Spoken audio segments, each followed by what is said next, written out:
And Sam, it's down in Watford. Roller coaster once again. Sort of give us a recap since we last played. It's been a few months down the line. You've got an interim manager now with Ismail getting sacked. Yeah, I think when we last spoke, I was probably saying how happy I was with the stability at Watford this season, that we stuck with Valérien Ismail through a difficult run of form at the start of the season. And around the time of the Ipswich game, we were really starting to reap those rewards. We beat the likes of Preston 5-1.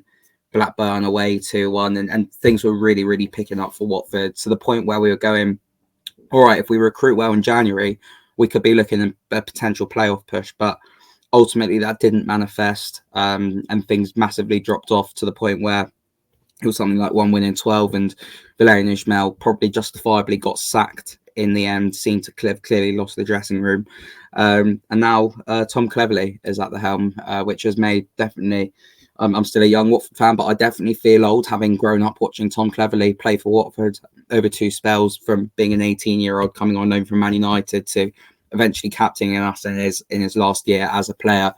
Things have gone okay so far for him. Obviously, he started the season as an under-18s manager, first ever job in management before getting the interim job.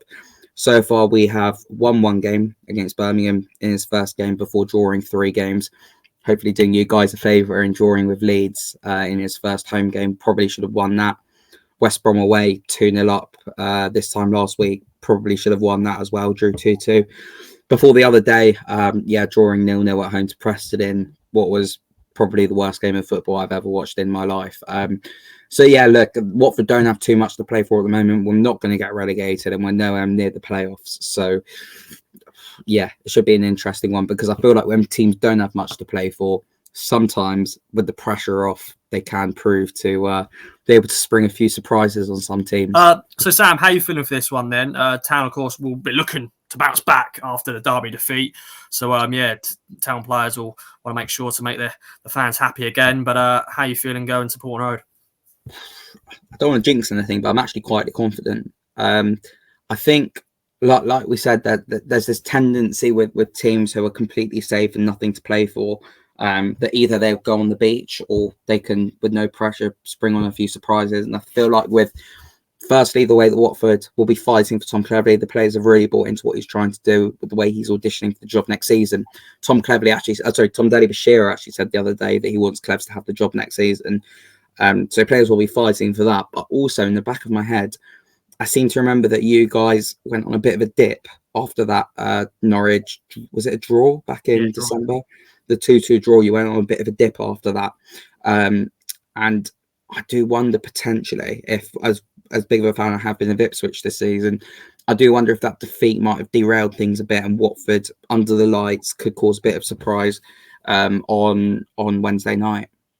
Okay, well, I don't like to hear that, Sam, but anything can happen in football, obviously. What's your prediction there, my friend? Do you think Watford could get a win in Town to make it back-to-back defeats? We haven't seen back-to-back defeats this season. I don't think we'll win it. I could see us getting a point. I think 2-2. I said on our channel as well on WD18. I think one thing I'm so admirable about Ipswich is, I admire massively about Ipswich, is just the never say die attitude. I said to you before, but it just seems, watching from the outside, you guys seem to score 2 goals every week in the last minute. So we know it's never over until it's over, particularly with games at Portman Road. So, I think a 2-2 draw. I think Watford will be winning 2-1 inside the last 5 minutes before Ipswich getting an equaliser.